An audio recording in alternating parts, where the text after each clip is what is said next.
मेरे प्यारे दोस्तों, जैसा कि आप सभी जानते हैं कि 7 दिन पहले हमास के आतंकवादियों ने इजराइल पर बहुत ही भीषण हमला किया।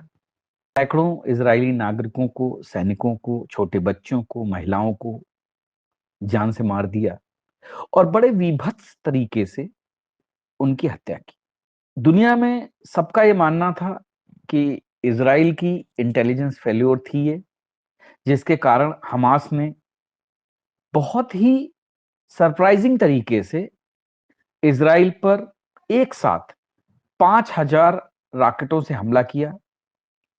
साथ ही साथ पैराग्लाइडर्स से अपने लड़ाके भेजे, जो कि इजराइल के हर शहर में अपने पैराग्लाइडर्स की मदद से उतरे और वहां उतरकर उन्होंने सामूहिक रूप से कत्लेआम किया।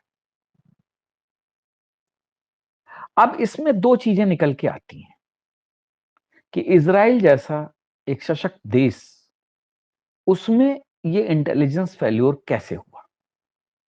तो दोस्तों, आपको मैं बताना चाहूंगा कि पिछले एक साल से इजराइल के अंदर वहां की कई राजनीतिक पार्टियां हैं जो इंटरनल कॉन्फ्लिक्ट्स को बढ़ावा दे रही हैं, आंदोलन को, और बहुत सारे ऐसे मुद्दे वहां उखाड़े जा रहे हैं जिससे कि वहां की जनता, वहां की पुलिस और वहां की इंटेलिजेंस एजेंसीज उन्हीं मुद्दों में उलझी रही और उनको इस प्रकार के इतने बड़े भीषण हमले का पता नहीं चला।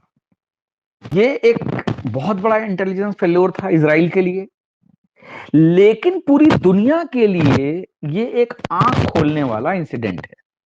वो ये है, जैसे उदाहरण के लिए हमारे भारत देश में भी पिछले 7-8 सालों से किसी न किसी समय पर कोई न कोई आंदोलन खड़ा कर दिया जाता है, जिसके चलते पुलिस प्रशासन, इंटेलिजेंस एजेंसीज उसमें बिजी हो जाती हैं और सरकार को और प्रशासन को इतना वक्त नहीं मिलता है कि उन आंदोलनों के अलावा कुछ और सोच सकें। यही टैक्टिस वामपंथियों ने और लिबरलों ने पाकिस्तान, फिलिस्तीन और हमास के सौजन्य से इजराइल में अपनाई। इजराइल एक साल से अधिक समय से अपने इंटरनल कॉन्फ्लिक्ट में फंसा हुआ है। वहां पर कोई ना कोई आंदोलन, अभी ताजा जो आंदोलन था वो सुप्रीम कोर्ट के विरोध में चल रहा था। इस प्रकार के आंदोलन वहां छेड़े गए ताकि जनता उसमें फंसी रहे, इंटेलिजेंस एजेंसीज, पुलिस प्रशासन उसमें फंसा रहे, जिसके चलते all of a sudden Hamas को यह मौका मिला और हमास ने इस प्रकार। दोस्तों, क्या भारत की स्थिति कुछ अलग है? इजराइल में तो फिर भी दम है कि वो अपनी रक्षा स्वयं कर सकता है और उसका एक एक नागरिक अपने देश के लिए जान देने को तैयार है। अगर आप ध्यान दें तो पूरी दुनिया में रहने वाले जो भी यहूदी हैं, वो सारी दुनिया से अपने देश को वापस लौट रहे हैं और उनकी सिर्फ एक ही लौटने की शर्त है कि वो अपने देश की तरफ से लड़ेंगे और अपने दुश्मन को मिट्टी में मिला देंगे। लेकिन हमारे देश की क्या पोजीशन है? हमारे देश में तो देशभक्तों से ज्यादा गद्दार रह रहे हैं।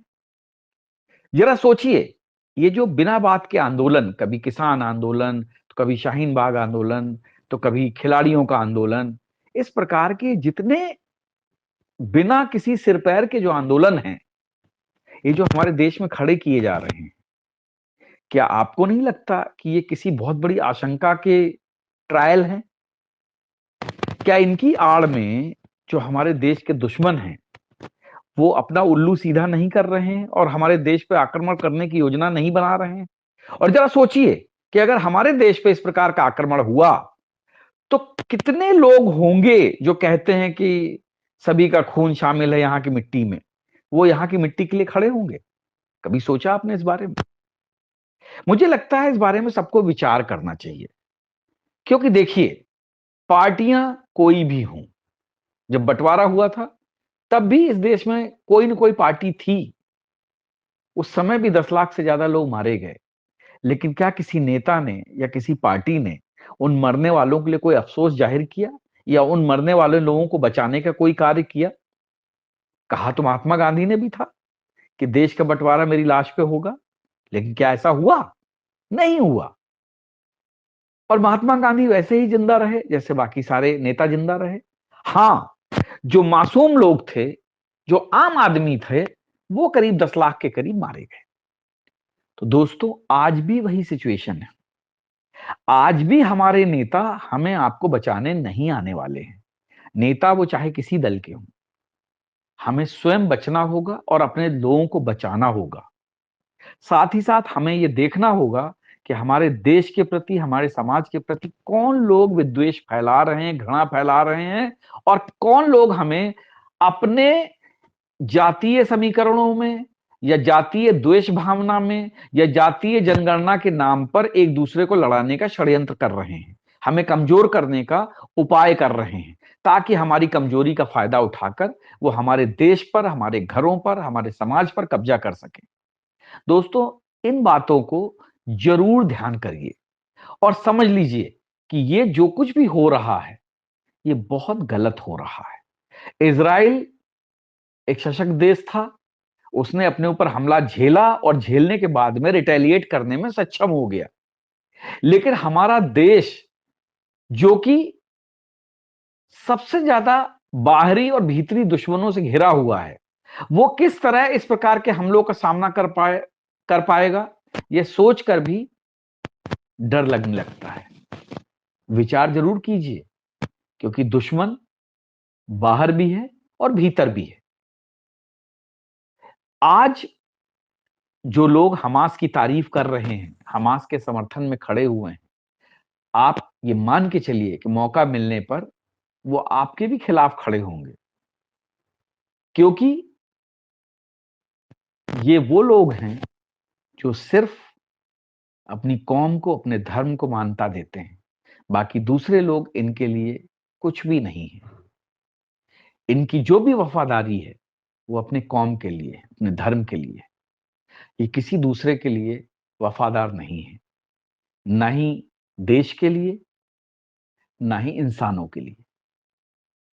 इसलिए सावधान हो जाइए, इन समीकरणों को समझिए, अपने देश में जो चल रहा है उसको भी समझने की कोशिश करिए और सोचिए कि अगर हमारे देश पे ऐसी विपत्ति आती है तो आप किस तरह से उस विपत्ति से निपट पाएंगे, साथ ही अपने दोस्तों की, अपने लोगों की मदद कर पाएंगे, और किस अपने देश के जो भीतरी और बाहरी दुश्मन हैं उनको मुंह तोड़ जवाब दे पाएंगे।